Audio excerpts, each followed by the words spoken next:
Hello everyone, नमस्कार। Start करते हैं दोस्तों। आज 8 अप्रैल का एडिटोरियल देखते हैं कि क्या है आज के एडिटोरियल में मुख्य। दोस्तों आज 8 अप्रैल है और आज के एडिटोरियल में हम देखेंगे कि राइटर की सोच क्या है, जैसा कि हम डेली के एडिटोरियल में देखते हुए आए हैं। लेकिन एडिटोरियल स्टार्ट करने से पहले स्टार्ट करेंगे आज की वोकैबुलरी, जो कि आज के एडिटोरियल में आज के पैसेज में मेन यूज हुई है, राइट। और देखेंगे उन वोकैबुलरी को कि कैसे यूज हुआ है उनका इस एडिटोरियल में। और लास्ट में आपको टेस्ट योरसेल्फ करना है, कितनी वोकैबुलरी याद है आपको, उनके मीनिंग लिखने हैं। यदि आप 10 में से या 8 में से 7 और 6 भी कर पाते हैं तो it means you are good, you are above than average. लेकिन और कम करते हैं तो इट मीन्स आपको वो अच्छे से लर्न करनी पड़ेगी, ठीक है। तो चलिए स्टार्ट करने से पहले एक काम और, जो कि जितने भी स्टूडेंट्स यहाँ पे न्यू हैं, यदि उन लोगों ने सब्सक्राइब नहीं किया है ये चैनल, तो दोस्तों प्लीज जरूर सब्सक्राइब कर लें और शेयर करना ना भूलें। ज़्यादा से ज़्यादा सब्सक्राइब करें जितना ज़्यादा आप कर सकते हैं। It gives us motivation, right, exactly, for our motivation it is truly beneficial. So that's it दोस्तों। चलिए स्टार्ट करते हैं आज का एडिटोरियल और देखते हैं कि क्या है आज के एडिटोरियल में आइए।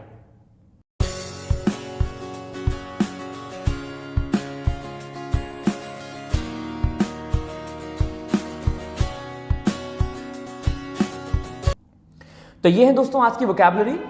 नंबर 1 वोकैबुलरी दे रखी है आपकी यहां से littoral, LITTORAL, littoral. The meaning of littoral is कोई समुद्री जो किनारा होता है, जो सी शोर होता है, उसे कहते हैं लिटोरल। मीन्स रिलेटिंग टू और situated on the shore of the sea और अ लेक। कोई चीज जो समुद्री किनारे पे सिचुएटेड है या समुद्र के तट पर है उसे कहते हैं लिटोरल। सेकेंड है दोस्तों हिथरटो। जी हाँ, हिथर टू, तो उसको कंबाइन करके बोलेंगे हिथरटो। और हिथरटो का मतलब होता है अनटिल नाउ, मतलब अभी तक कोई काम यदि नहीं हो जाता तो अब तक कहलाता है हिथरटो। अनटिल नाउ या until the pointed time under discussion, मतलब जो अभी तक डिस्कशन हो चुका है या जो डिस्कशन में है वही सब कहलाता है हिथरटो। नेक्स्ट है दोस्तों हैमर आउट। हैमर, जैसे कि हम जानते हैं कि हैमर दोस्तों और हैमर आउट मतलब क्या हो गया, टू अराइव एन एग्रीमेंट, किसी भी एग्रीमेंट को लेकर पहुंच जाना, मतलब किसी रिजल्ट पर आ जाना। Hammer out, to arrive at an agreement और सॉल्यूशन, और या फिर किसी सॉल्यूशन का आना after a lot of argument और डिस्कशन। बहुत सारे एक आर्ग्यूमेंट के बाद, बहुत सारे डिस्कशन के बाद किसी डिसीजन पे आ जाना, किसी सॉल्यूशन पे आ जाना कहलाता है हैमर आउट, राइट। हैमर, कुल्हाड़ी को क्या करना, आउट, निकाल देना, आगे निकाल देना, इसको हैमर आउट। नेक्स्ट दोस्तों है एनविसेज। एनविसेज जो है ये फ्यूचर को दिखाता है, फॉरसी, प्रेडिक्ट या फोरकास्ट। फ्यूचर की कोई बात करना या फ्यूचर को दिखाना या ऐसा कहा जाएगा, इन शब्दों में यूज होता है एनविसेज्ड। नेक्स्ट है दोस्तों प्रैग्मेटिक। इट मीन्स प्रैक्टिकल, जो भी चीज प्रैक्टिकल अप्रोच बनाती हैं या प्रैक्टिकल होती हैं वो कहलाती हैं प्रैग्मेटिक, जिसे हम रियलिस्टिक के नाम से भी जानते हैं। नेक्स्ट है कंटेंशियस। दोस्तों कंटेंशियस का मतलब होता है कंट्रोवर्शियल और आर्ग्यूमेंट। कोई भी चीज जो विवादास्पद होती है, जो कि विवादों में घिरी हुई होती है, वही कहलाती है कंटेंशियस। जैसा कि लिखा हुआ है कॉजिंग और likely to cause an argument और कंट्रोवर्शियल, जो विवादों में घिरी हुई है या विवादास्पद है, कंटेंटियस मतलब कंटेंशियस। नेक्स्ट है दोस्तों इनएक्सट्रिकेबली। इनएक्सट्रिकेबली, इनएक्सट्रिकेबली का मीन्स होता है in a way that is impossible to separate और डिसएंटैंगल। जिस चीज को अलग नहीं किया जा सकता, इम्पॉसिबल है डिसएंटैंगल करना, इम्पॉसिबल है अलग करना, यही कहलाता है दोस्तों इनएक्सट्रिकेबली। इनएक्सट्रिकेबली मीन्स किसी को अलग करना बहुत ज्यादा मुश्किल हो। नेक्स्ट है दोस्तों फोस्टरिंग। जैसा कि नाम है फोस्टर से जुड़ा हुआ, फोस्टरिंग एनकरेज करना, किसी में जोश उत्पन्न करना, किसी को एनर्जी प्रदान करना, फोस्टरिंग। एंड द लास्ट दोस्तों 9th है इंपैरेटिव। इंपैरेटिव का मतलब होता है नेसेसरी या फिर इंपॉर्टेंट, महत्वपूर्ण और आवश्यक कहलाता है इंपैरेटिव। मीन्स जो बहुत ही क्रूशियल है या वाइटल इंपॉर्टेंस रखती है, जो बहुत प्रमुखता रखती है, कहलाता है इंपैरेटिव। क्लियर हो गया? ये थी दोस्तों आज की 9 वोकैबुलरी। अब स्टार्ट करते हैं आज का एडिटोरियल और देखते हैं कि क्या है आज के एडिटोरियल में। आइए दोस्तों, यहां पे दे रखा है beyond border and Gavaskar. It means आप सभी जानते हैं, आपने गावस्कर नाम बहुत सुना होगा क्रिकेट में। तो गावस्कर जो है वो सुनील गावस्कर, जो कि इंडियन क्रिकेट टीम के एक समय कप्तान रह चुके हैं। और ये जो बॉर्डर नाम दे रखा है दोस्तों, ये कोई बॉर्डर मतलब किनारे से नहीं है, ये ऑस्ट्रेलियन क्रिकेटर रह चुके हैं एलन बॉर्डर। इनका नाम है एलन बॉर्डर, कभी कभी नहीं, यूजुअली एलन बॉर्डर भी बोलते हैं। तो बियॉन्ड मतलब क्रिकेट के परे, मतलब इन खिलाड़ियों के परे, मीन्स हो गया beyond border and Gavaskar means beyond Allan Border and Gavaskar, Sunil Gavaskar, यदि हम इनकी बात के कुछ परे करें तो क्या बात कहें, कि यही दिखाया गया है इस पैसेज में, इनके बाद की कोई बात। तो भैया क्या बात है? On India Australia trade agreement. जी हाँ, तो जैसे कि मैंने आपको बताया कि इंडिया और ऑस्ट्रेलिया के ये लोग कैप्टन रह चुके हैं, तो ऐसा ही इसने दे रखा है कि इंडिया और ऑस्ट्रेलिया के ट्रेड एग्रीमेंट के बारे में, व्यापारिक समझौते के बारे में, एग्रीमेंट के बारे में ये पैसेज लिखा गया है राइटर के द्वारा। तो भाई राइटर ने क्या लिखा है? राइटर ने लिखा है पेरियोडिक रीअप्रेजल, समय समय पर जो चीजें अंकेक्षण की जाती हैं, जिनकी जांच की जाती है, ऑफ द इकोनॉमिक मतलब आर्थिक लाभ के लिए, फ्रॉम द ट्रेड पैक्ट जो व्यापारिक समझौता हुआ है विद ऑस्ट्रेलिया के साथ, इज प्रेगमेटिक, वो रियलिस्टिक है, वो अप्रोचेबल है। मतलब क्या हुआ? साफ साफ समय समय पर जो जांच होती है इकोनॉमिक गेन्स की, कि कितना आर्थिक लाभ होता है या कितना हुआ, फ्रॉम द ट्रेड पैक्ट जो समझौता हुआ है, जो व्यापार में समझौता हुआ है ऑस्ट्रेलिया के साथ, वो वास्तव में बहुत जरूरी है, वो प्रेगमेटिक है, वो क्या है? वो रियलिस्टिक है। यदि हमें अपने इकोनॉमी को बढ़ाना है तो हमें रीअप्रेजल बार बार करना पड़ेगा कि इस समझौते से हमें कितना लाभ हो रहा है और किस किस तरह से हो रहा है। तो राइटर ने इंडिया और ऑस्ट्रेलिया के पैक्ट के बारे में बात की है, ट्रेड एग्रीमेंट के बारे में बात की है। तो दोस्तों देखते हैं कि क्या कहना चाह रहा है राइटर यहाँ पे। आइए, राइटर ने कहा, इधर से स्टार्ट करते हैं, जो India Australia economic cooperation and trade agreement है, जिसे हम कहते हैं दोस्तों शॉर्ट में ECTA, वो साइन हुआ है लास्ट वीक, इज अ की स्टेप, वो बहुत महत्वपूर्ण स्टेप है इनहेंस बढ़ाने में, बायलेटरल मतलब द्विपक्षीय आर्थिक संबंधों को बढ़ाने में, बिटवीन किसके बीच में? The two major Indian ocean, जो दो इंडियन ओशियन रीजन हैं, जो स्टेट हैं। लिटोरल का मतलब हो गया जो ओशियन के किनारे स्थित हैं। तो भैया ओशियन के किनारे, समुद्र मतलब महासागर के किनारे इंडिया और ऑस्ट्रेलिया जो दो स्थित हैं, उनकी बात की जा रही है। एंड रिफ्लेक्ट्स, और ये जो एग्रीमेंट है ये रिफ्लेक्ट करता है, बताता है किसको? द ग्रोइंग स्ट्रेटेजिक अलाइनमेंट, जो समझौता है, बढ़ता हुआ समझौता, स्ट्रेटेजिक बढ़ता हुआ समझौता जो है न्यू दिल्ली और कैनबरा के बीच में। न्यू दिल्ली मतलब इंडिया और कैनबरा मतलब ऑस्ट्रेलिया की कैपिटल। तो दोस्तों यदि हम इसको समरी में समझें थोड़ी सी, तो हम जानेंगे कि सेंटेंस में कहना चाह रहा है राइटर कि इंडिया और ऑस्ट्रेलिया का जो economic cooperation and trade agreement है, जो ECTA है, लास्ट वीक जो हुआ था, इज अ की स्टेप, वो एक महत्वपूर्ण स्टेप है इनहेंस बढ़ाने में। किसको? भारत और ऑस्ट्रेलिया के जो व्यापारिक संबंध हैं, जो आर्थिक संबंध हैं, उनको बढ़ाने में ये बहुत ज्यादा की रोल निभाता है, बहुत ही इंपॉर्टेंट है। और यही नहीं, उसने ये कहा कि ये जो दो देश हैं ये कहाँ बसे हुए हैं? ये इंडियन ओशियन पे बसे हुए हैं। जी हाँ, बिल्कुल ठीक है, दोनों के नीचे इंडियन ओशियन है। आपको मालूम होगा कि मैंने आपको बताया littoral, the meaning of littoral is the sea shore, something situated at the sea shore, जो सी शोर पे उपस्थित है, तो उसी की बात की जा रही है, उन दो देशों मुल्कों की बात की जा रही है। तो ये दो ग्रो कर रहे हैं, इन्होंने एक समझौता किया है ग्रो करने के लिए, बढ़ने के लिए, स्ट्रेटेजिक अलाइनमेंट जो आपस में दोनों में अनुबंध स्थापित हुआ है, एक संबंध स्थापित हुआ है, उसको लेकर। ठीक है दोस्तों, तो सिंपल है, यहाँ पे कुछ नहीं है। ये जो वर्ब यूज हुई है इज अ की स्टेप, ये किसके लिए यूज हुई है?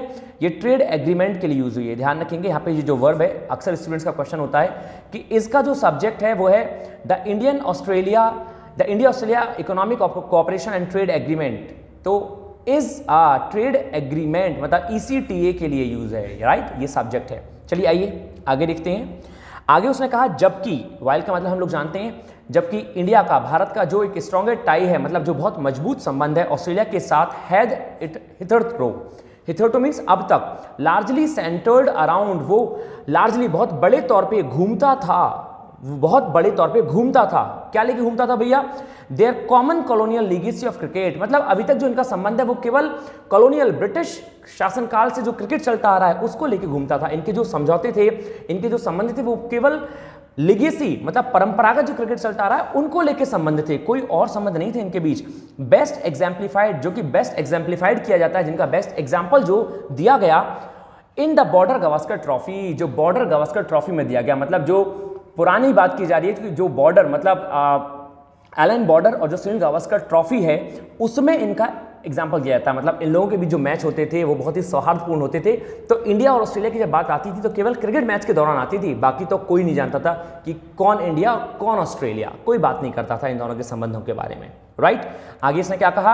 अ मोर कंटेम्प्रेरी, लेकिन हम आधुनिक समय की बात करें, शेयर्ड विजन, तो एक विजन शेयर हुआ, सामने आया, has emerged around the mutual need to strengthen their strategic and trade engagement। तो ये जो अभी का संबंध बना है इनके बीच, जो कंटेम्प्रेरी का मतलब जो आधुनिक चीजें हैं, शेयर्ड विजन, आधुनिकीकरण में इन लोगों ने एक विजन शेयर किया आपस में एक दूसरे से, इमर्ज अराउंड, ये दोनों इमर्ज हुए हैं म्यूचुअल अंडरस्टैंडिंग को लेके, अपनी म्यूचुअल नीड को लेके, भैया ऑस्ट्रेलिया की कुछ नीड है और इंडिया की कुछ नीड है, तो दोनों की नीड को लेके दोनों आपस में सामने आए हैं। To strengthen their strategic and trade engagement, मतलब मजबूत करने के लिए किसको, जो इनके व्यापारिक एंगेजमेंट हैं, जो स्ट्रेटेजिक व्यापारिक एंगेजमेंट है, उसको लेकर ये एक दूसरे के सामने आए हैं, उसको मजबूत करने के लिए। तो अब दोनों के बीच में कोई ना कोई पैक्ट हो रहा है। आगे उसने कहा दिस वॉज मैनिफेस्टेड, ये दिखाया गया था जून 2020 की वर्चुअल समिट में, जब प्राइम मिनिस्टर नरेंद्र मोदी और श्री स्कॉट मॉरिसन, मतलब जो स्कॉट मॉरिसन है ऑस्ट्रेलिया के पीएम, उन्होंने डिसाइड किया था कि वो बढ़ाएंगे अपने रिलेशनशिप को एक लेवल तक जो कि कॉम्प्रिहेंसिव स्ट्रेटेजिक पार्टनरशिप का लेवल होगा, जो कि बहुत उच्च स्तर पे बात होगी। मतलब कॉम्प्रिहेंसिव, बहुत आयाम रखे जाएंगे इसमें, बहुत सारे व्यापारिक संबंधों के बारे में, डिफेंस एक्सरसाइज के बारे में बात की जाएगी। कॉम्प्रिहेंसिव का मतलब होता है दोस्तों लार्ज, स्ट्रेटेजिक का मतलब होता है बहुत ही स्ट्रेट, और पार्टनरशिप का मतलब होता है एक पैक्ट, मतलब समझौता, एक पार्टनरशिप, हाथ से हाथ मिलाना। तो जब 2020 में वर्चुअल समिट हुआ था प्राइम मिनिस्टर नरेंद्र मोदी और स्कॉट मॉरिसन के बीच, तो दोस्तों बताया गया है कि बहुत अच्छे संबंध रखे गए हैं दोनों के बीच, और दोनों ने बहुत सारी चीज़ों को लेकर आपस में एक पार्टनरशिप की है। आगे उसने कहा, तो भैया पार्टनरशिप में क्या था, डिफेंस एंड स्ट्रेटेजिक टाइज, मतलब जो डिफेंस और स्ट्रेटेजिक मतलब एक स्ट्रेटजी को लेके, ties have gained significant traction. Traction का मतलब होता है दोस्तों अ लिटिल बिट सक्सेस, एक जो छोटी मोटी सक्सेस होती है उसको बोलते हैं traction.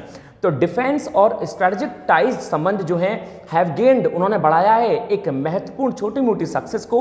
And the latest ECTA, और जो अभी अभी ECTA जो हुआ है, हैज बीन हैमर्ड आउट, उसने सामने लाया है जस्ट 6 महीनों में, इन 6 मंथ्स सिंस नेगोशिएशंस रीस्टार्टेड, जब से नेगोशिएशंस जो हैं, जब से जो नेगोशिएशन हुए हैं पिछले 6 महीनों में, since negotiation restarted in end September, पिछले सितंबर से, मतलब पिछले सितंबर से जो नेगोशिएशन स्टार्ट हुए, जैसा कि आपको मालूम है 2020 में नरेंद्र मोदी और स्कॉट मॉरिसन के बीच बात हुई थी, लेकिन पिछले सितंबर जो चला गया है उसमें नेगोशिएशन कुछ स्टार्ट हुए हैं, और विद इन 6 मंथ्स ECTA सामने आया है। मतलब ये जो ट्रेड एंड एग्रीमेंट हुआ है, जो ट्रेड एंड डेवलपमेंट की बात आई है, ये विद इन 6 मंथ सामने आ गए। मतलब अब ये लोग बहुत ही रैपिड ग्रोथ के बारे में बात कर रहे हैं, बहुत ही रैपिड डेवलपमेंट के बारे में बात करना चाह रहे हैं। आगे उसने क्या कहा, एनविसेज्ड, इसने दिखाया है as an early harvest agreement, एक बहुत ज्यादा और बहुत ही जल्दी एग्रीमेंट को, मतलब ये जो एग्रीमेंट हुआ है उससे जो होने वाला लाभ है, ये दिखाना चाह रहे हैं कि भैया बहुत जल्दी ये लाभ हो। एनविसेज्ड मतलब फ्यूचर प्रेडिक्ट किया है, क्या प्रेडिक्ट किया है फ्यूचर के लिए, कि एक अर्ली हार्वेस्ट एग्रीमेंट के तौर पे इसको लिया जाएगा, और ये लिया गया है। द ECTA कवर्स, ये जो एग्रीमेंट है ये कवर करता है गैमेट ऑफ इकोनॉमिक, एक संपूर्ण इकोनॉमिक और कमर्शियल रिलेशन को। गैमेट का मतलब होता है ऑल, मतलब पूरा का पूरा, कंप्लीटली। तो दोस्तों पूरे इकोनॉमिक और कमर्शियल रिलेशन को ये क्या करता है, ECTA कवर करता है, इंक्लूडिंग और साथ ही साथ trade in goods and services को, रूल्स ऑफ ऑरिजिन को, टेक्निकल बैरियर्स जो है ट्रेड में उनको, जो डिस्प्यूट है सेटलमेंट करने में उनको, एंड कस्टम्स प्रोसीजर में। मतलब ये जो ECTA ये केवल व्यापार के लिए ही नहीं है, ये इन सभी चीज़ों के लिए, व्यापार में होने वाली जो परेशानियां हैं, जो कस्टम्स हैं, उन सभी चीज़ों के लिए ये एग्रीमेंट पैक्ट हुआ है। इसके अंदर, इस एग्रीमेंट के अंदर ये सारी चीजें आती हैं, राइट। तो होलसेल यदि मैं इस पैराग्राफ को समराइज करूं तो दोस्तों हम लोग जानेंगे कि इस एग्रीमेंट के जरिए भारत और ऑस्ट्रेलिया के बीच होने वाले जो संबंध है व्यापार को लेके, वो बहुत ही सुदृढ़ होने वाले हैं, वो बहुत ही मजबूत होने वाले हैं, क्योंकि माननीय नरेंद्र मोदी और Scott Morrison, Shri Scott Morrison जो हैं, उन दोनों ने व्यापार को लेकर बहुत गहन चिंता जताई है, बहुत गहरी बात की है, according to the passage, right. और अभी 2020 में हुआ था ये, लेकिन 6 महीनों में बहुत तेजी दिखाई है इन लोगों ने, जैसे कि इसमें कहा। दोस्तों आगे क्या कहा, टारगेटिंग मतलब टारगेट करते हुए, निशाना करते हुए, a goal of doubling bilateral trade, कि भैया डबल कर देंगे ये जो द्विपक्षीय व्यापार है उसको, टू अबाउट $50 बिलियन, कितने तक, $50 बिलियन तक डबल कर देंगे 5 सालों में।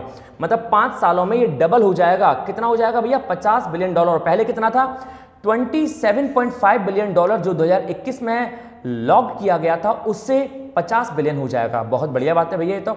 The partners have set about, partners ने, ये दो पार्टनर हैं ऑस्ट्रेलिया और इंडिया के, उन्होंने सेट कर दिया है अबाउट डिसमेंटलिंग और लोअरिंग, की हटा देंगे या लोअर कर देंगे जितने भी टैरिफ बैरियर्स हैं। दोस्तों बैरियर्स का मतलब होता है जितनी भी टैरिफ में होने वाली रुकावटें हैं, मतलब कस्टम में या व्यापार में, ट्रेड में जितनी भी रुकावटें आती हैं, उन सब के टैरिफों को हटा दिया जाएगा, बैरियर्स को। जबकि ऑस्ट्रेलिया एग्री हो चुका है एलिमिनेट करने के लिए, हटाने के लिए टैरिफ्स को, मोर देन 96% इंडियन एक्सपोर्ट्स पर। इंडियन एक्सपोर्ट जो 96% इंडियन एक्सपोर्ट्स होते हैं, उनसे ऑस्ट्रेलिया ने कहा है कि भैया हम बिल्कुल हटा देंगे, हम बिल्कुल क्या हटा देंगे भैया, परेशानी हटा देंगे, बैरियर्स हटा देंगे। इंक्लूड करते हुए सेवरल लेबर इंटेंसिव इंडस्ट्रीज, जो बहुत सारी लेबर इंटेंसिव इंडस्ट्रीज हैं उन पे जो बैरियर्स लगे हुए हैं उनको लेके। तो स्कॉट मॉरिसन मतलब ऑस्ट्रेलिया ने साफ साफ कहा है कि इनसे बैरियर हटा दिए जाएंगे। इंडिया अलाउ करेगा duty free entry 85% of Australian goods exports पर, मतलब जो ऑस्ट्रेलियन गुड्स एक्सपोर्ट है उस पे 85% ड्यूटी फ्री एंट्री क्या करेगा, इंडिया देगा। 85% ऑफ ऑस्ट्रेलियन गुड्स एक्सपोर्ट्स, दोस्तों जैसे 96% इंडियन एक्सपोर्ट्स पर था, ऐसे 85% ऑफ ऑस्ट्रेलियन गुड्स एक्सपोर्ट पर है। By value from day one, मतलब डे वन से स्टार्ट हो जाएगा ये। And within the next 10 years cut tariffs to 0 on another 5% of Australian merchandise. और क्या कहा उसने, डे वन से ही within the next 10 years 10 सालों के अंदर अंदर कट टैरिफ्स टू 0, जो टैरिफ हैं वो कट के कितने हो जाएंगे, 0 हो जाएंगे ऑन अनदर 5%, दूसरे 5% ऑस्ट्रेलियन मर्चेंडाइज पर। मतलब 85% जो ऑस्ट्रेलियन गुड्स एक्सपोर्ट्स हैं उस पर तो इंडिया ड्यूटी फ्री कर ही देगा, लेकिन आने वाले 10 सालों में वो टैरिफ को काटकर बिल्कुल 0 कर देगा। ऑस्ट्रेलियन मर्चेंडाइज जितने भी हैं वो 5% ऑस्ट्रेलियन मर्चेंडाइज पर बिल्कुल उनको क्या कर देगा, 0 कर देगा उन बैरियर्स को। मतलब बहुत गहरे संबंध बताए जा रहे हैं दोस्तों कि टैरिफ जो है दोनों ही आपस में एक दूसरे को हटाने में लगे हैं कि कोई भी बैरियर नहीं आने चाहिए। हम लोग व्यापार जो करें उन पे जो बैरियर्स होते हैं, जो टैरिफ बैरियर्स लगते हैं, उस कारण जो दोस्तों ड्यूटी होती है वो बहुत ज़्यादा हो जाती हैं और जिस कारण माल जो है वो महंगा हो जाता है। तो ये बैरियर्स ही हटा देंगे जिससे सुविधा रहे माल के आवागमन में, और जब माल खासकर कस्टमर तक पहुंचे तो वो बहुत ही सुविधाजनक तरीके से और सस्ते रेटों में पहुंच जाए। So this is what all about the relation of India and Australia. Now let's see what happened actually. दोस्तों आगे कहा है that the negotiators adopted a pragmatic tack. negotiators जो हैं उन्होंने adopt किया है एक pragmatic, एक practical way is evident, और ये चीज है गवाह एविडेंट है in the way contentious issues, ये जो झगड़े हैं, ये जो विवादास्पद इश्यूज हैं सच एज जैसे डेयरी सेक्टर के जो इश्यूज हैं, अब politically significant export industry Australia में जो इश्यूज हैं वर सेट असाइड, इनको सेट असाइड कर दिया गया फॉर सेपरेट रेजोल्यूशन के लिए एट लेटर टॉक्स, कि भैया इन सब बारे में बाद में बात होगी, लेकिन फिलहाल हम प्रैग्मेटिक वे अपनाते हैं, जो प्रैक्टिकल वे हैं हम पहले उनको अपना लेते हैं, जो कि बाद की जो समस्याएं हैं हम उनको बाद में बात करेंगे, लेकिन पहले जो किया जा रहा है उसको कर लेते हैं। आगे उसने क्या कहा, जो बहुत इंपॉर्टेंट एरिया है, जो बहुत ही क्रूशियल की एरिया है, दैट हैज बीन इंक्लूडेड, जिसे इंक्लूड किया गया है मूवमेंट ऑफ नेचुरल पर्संस, लोगों के आवागमन पर, विच इज इनएक्सट्रिकेबली लिंक्ड, जो कि अटूट संबंध रखता है to fostering closer people to people links. दोस्तों इसका मतलब क्या हो गया, इसका मतलब हो गया टू फोस्टरिंग, मतलब लोगों को फोस्टर करने के लिए, लोगों में एनर्जी भरने के लिए, क्लोज पीपल टू पीपल, लोगों से लोगों तक के संबंधों में एनर्जी भरने के लिए, जो क्या है, जो अटूट संबंध रखता है। एंड, और यही नहीं, एंड इज एन इम्पेरेटिव, जो बहुत इंपॉर्टेंट है, इम्पेरेटिव है इन एफर्ट्स में, प्रयत्नों में, टू प्रमोट करने के लिए, बढ़ाने के लिए बायलैटरल ट्रेड, द्विपक्षीय व्यापार को इन सर्विसेज में। क्या कहना चाह रहा है वो, बहुत ही सिंपल शब्दों में दोस्तों उसने ये कहा कि ये जो की एरिया है, ये जो महत्वपूर्ण की एरिया है, ये इंक्लूड किया, इसने क्या इंक्लूड किया, इज द मूवमेंट, भैया उसने इंक्लूड किया है एक मूवमेंट, मतलब जो लोगों का आवागमन है उसको, विच इज इनएक्सट्रिकेबली लिंक्ड, जो कि जुड़ा हुआ है किसे लेके जुड़ा हुआ है दोस्तों, ये जुड़ा हुआ है fostering closer people to people links, लोगों को एनर्जी देने के लिए, मतलब लोगों से लोगों तक जो संबंध है उनको और मजबूत करने के लिए, उनको और एनर्जाइज करने के लिए। एंड इज एन इम्पेरेटिव, और ये जो लिंक है, ये जो की एरिया है, ये बहुत महत्वपूर्ण है, ये जो मूवमेंट है लोगों का, ये बहुत महत्वपूर्ण है इन एफर्ट्स, प्रयत्नों में प्रमोट करने के लिए, बढ़ाने के लिए बायलैटरल ट्रेड, द्विपक्षीय व्यापार को इन सर्विसेज, जो सर्विसेज में बायलैटरल जो ट्रेड है, बायलैटरल जो व्यापार है, द्विपक्षीय जो व्यापार है, उसको, उनके एफर्ट्स को क्या करेंगे, उनके एफर्ट्स को प्रमोट करने के लिए ये बहुत महत्वपूर्ण है। क्या, लोगों का आवागमन, लोग जो आएंगे जाएंगे, ये जो की एरिया है ये बहुत इंपॉर्टेंट है। तो दोस्तों ऑस्ट्रेलिया और इंडिया के बीच में ये जो पैक्ट समझौता हुआ है उसमें ये बात भी रखी गई है कि भैया ये जो कुछ एरियाज हैं इन पे बहुत ज़्यादा ध्यान दिया जाएगा। आगे उसने क्या कहा, आगे उसने कहा ये जो एग्रीमेंट है इसका एम है सपोर्ट करना access of a range of Australia and Indian skilled, जो एक बहुत बड़ी बारी रेंज है बहुत सारी चीज़ों की, ऑस्ट्रेलिया और इंडियन स्किल्ड सर्विस प्रोवाइडर्स हैं, जो इन्वेस्टर्स हैं और जो बिजनेस विजिटर्स हैं, और ऑल्सो क्रूशियली और महत्वपूर्ण रूप से जो खोजते हैं, जो देखते हैं, एड्रेस करने के लिए, आने वाले समय के लिए बताने के लिए, एन एरिया लिंक्ड, जो एरिया जुड़ा हुआ है, अनदर मेजर ऑस्ट्रेलियन एक्सपोर्ट, एक दूसरे ऑस्ट्रेलियन एक्सपोर्ट जिसका नाम क्या है, एजुकेशन से। इस पैक्ट का जो एम है वो ये भी है। तो भाई इस पैक्ट का एम क्या है? इस पैक्ट का एम ये भी है कि सपोर्ट करना किसको? ऑस्ट्रेलिया और इंडिया की जो स्किल्ड प्रोवाइडर्स हैं, जो इन्वेस्टर्स हैं, जो बिजनेस इन्वेस्टर्स हैं, विजिटर्स हैं, उनको सपोर्ट करना। और यही नहीं, जो ऑस्ट्रेलियन एक्सपोर्ट एक और मेजर लिंक है वो है एजुकेशन। मतलब एजुकेशन भी इंडिया और ऑस्ट्रेलिया के बीच के रिश्तों को बहुत मिठास देता है, बहुत मीठा बनाता है, जैसा कि इसने कहा। अब वो कैसे बनाता है, आगे उसने क्या कहा? कैनबरा, मतलब ऑस्ट्रेलिया की कैपिटल कैनबरा जो है, हैज नाउ एग्रीड, वो सहमत हो चुकी है ऑन रेसिप्रोकल बेसिस, मतलब रेसिप्रोकल बेसिस पे कि भैया तुम भी दो और हम भी दे, रेसिप्रोकल बेसिस पे टू ईज, वो इजी कर देगी वीजा के रिस्ट्रिक्शंस को, इनेबल कर देगी, योग्य कर देगी, मतलब स्वचालित कर देगी, बहुत आराम कर देगी स्टूडेंट्स के लिए वेरीड लेवल्स, बहुत सारे लेवल्स पर ऑफ हायर एजुकेशन के। मतलब यदि स्टूडेंट्स हायर एजुकेशन के लिए ऑस्ट्रेलिया जाते हैं या वहां से इंडिया आते हैं तो उनके लिए वीजा के तौर पे बहुत सारी आसानियां हो जाएंगी। टू स्टे ऑन, कि वो वहां रुक सकते हैं for periods ranging from 18 months to 4 years to pursue work opportunities. यदि वो वहां पे 18 महीने से 4 साल तक रुके हुए हैं तो वो वहां पे परस्यू कर सकते हैं काम को, उनके लिए वर्क अपॉर्चुनिटीज होंगी on a temporary basis, temporary base पे। पहले क्या होता था कि भाई आप रुक रहे हैं, आपको जो रुकने का जो किराया है वो घर से देना पड़ेगा, जो फीस है एजुकेशन की वो भी घर से ही देनी पड़ेगी। लेकिन अब क्या है, अब वहाँ पे वर्क परमिट दे दिया गया, मतलब जो बच्चे वहाँ पे पढ़ना चाहते हैं और पढ़ाई के संग जो जॉब करना चाहते हैं 18 महीने से 4 साल तक का जो कोर्स होता है उसके लिए, तो दोस्तों उनको छूट दी जाती है कि हाँ हायर स्टडीज करते करते आप वहाँ पे वर्क भी कर सकते हैं, जो कि बहुत ही सुलभ कर दिया गया है दोनों ही कंट्रीज के लिए। आगे दोस्तों क्या कहा उसने? आर्ग्यूएबली, यदि हम तर्क संगत बात करें तो जो बेस्ट फीचर है ईसीटीए का, दो यद्यपि इज द इनकॉर्पोरेशन, वो इनके जो आपस के संबंध है, इनकॉर्पोरेट है, आपस में जो मेल है, ऑफ अ कंपलसरी रिव्यू, एक कंपलसरी रिव्यू के तौर पे, एक कंपलसरी रिव्यू को लेते हुए, मैकेनिज्म को लेते हुए at the end of 15 years, 15 सालों में, मतलब 15 साल के अंत में, मतलब हर 15 साल के अंत में एक कंपलसरी रिव्यू किया जाएगा। ये इसका बेस्ट फीचर है। मतलब इस पैक्ट में जो बेस्ट फीचर रखा गया है कि भैया कैसे मालूम पड़ेगा कि ये पैक्ट जो है, ये जो एग्रीमेंट है ये बहुत अच्छा चल रहा है, तो 15 साल में इसका रिव्यू लिया जाएगा कि हाँ कोई लाभ हो रहा है या नहीं हो रहा, या जबरदस्ती की बातें चल रही है एग्रीमेंट में। तो भैया ये जो दो इज द इनकॉर्पोरेशन, यद्यपि ये इनकॉर्पोरेट करता है, ये एक वास्तविक अच्छे संबंध बनाता है ऑफ अ कंपलसरी रिव्यू के तौर पे, मैकेनिज्म के तौर पे at the end of 15 years, हर 15 साल में। तो हर 15 साल में एक कंपलसरी जो रिव्यू होगा वो इनकॉर्पोरेट करेगा इन चीजों को। आगे उसने कहा विद पास्ट एफटीएज, जो पास्ट फ्री ट्रेड एग्रीमेंट है, हैविंग प्रूव्ड, उसने प्रूव किया है कि भैया जो बेनिफिट है वो बहुत ही कम हुआ था, लेस देन डोमेस्टिक इंडस्ट्री। मतलब उसने कहा FTAs having proved less than beneficial to domestic industry. Domestic industry को देखा जाए तो बेनिफिट जो है वो बहुत कम हुआ था। फ्री ट्रेड एग्रीमेंट जो पिछले सालों का था वो बहुत भद्दा था, बहुत ही वाहियात था। इंडियाज नेगोशिएटर्स जो हैं उन्होंने सेट किया है एक मीनिंगफुल प्रेसिडेंट, एक मीनिंगफुल प्रायोरिटी इंक्लूड करते हुए फीचर को कि भैया जो पेरियोडिकली रिअप्रेजल होगा, समय समय पर जो जांचा जाएगा इकोनॉमिक लाभ को फ्रॉम सच ट्रेड पैक्ट्स, किससे? ये जो ऐसे जो व्यापारिक समझौते हैं उनसे जो जांचा जाएगा, इससे मालूम पड़ जाएगा कि भाई ये जो संबंध है कितने मिठास भरे हैं और इससे कितना लाभ हो रहा है।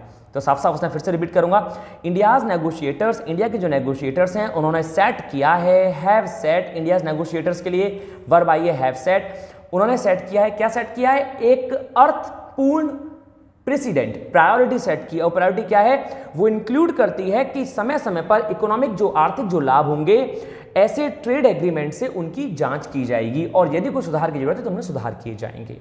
राइट तो दोस्तों ये होलसेल बात थी पैसेज की। मैं आशा करता हूं कि आपको ये पैसेज समझ में आया होगा। सिंपल था, थोड़ा मॉडरेट था हल्का सा, लेकिन फिर भी सिंपल था। ऐसा कोई खास सच नहीं था कि इसमें बहुत सारी वोकैबुलरी अलग हो, लेकिन हाँ हो सकता है कि आप में से बहुत लोगों को जरूरत पड़े कि इसको दोबारा पढ़ें, लेकिन प्लीज़ पढ़िएगा जरूर इसको, प्लीज़ रीड दोबारा करिएगा, आपको दोबारा ये बहुत और अच्छे से समझ में आएगा। सो मैं फिनिश करता हूँ आज की क्लास दोस्तों यहाँ पे, लेकिन हाँ फिनिश करने से पहले ये यहाँ पे कुछ वोकैबुलरी दे रखी है। Littoral, hitherto, hammer out, envisages, pragmatic, contentious, inextricably, fostering और इंपैरेटिव। इनमें से 9 में से आपको 7 वोकैबुलरी करनी ही करनी है। प्लीज़ प्लीज़ प्लीज़ आप इनके मीन जरूर लिख के भेजिएगा कि आपको इनमें से यदि 7 के याद हैं तो you are the best one, you are the good one.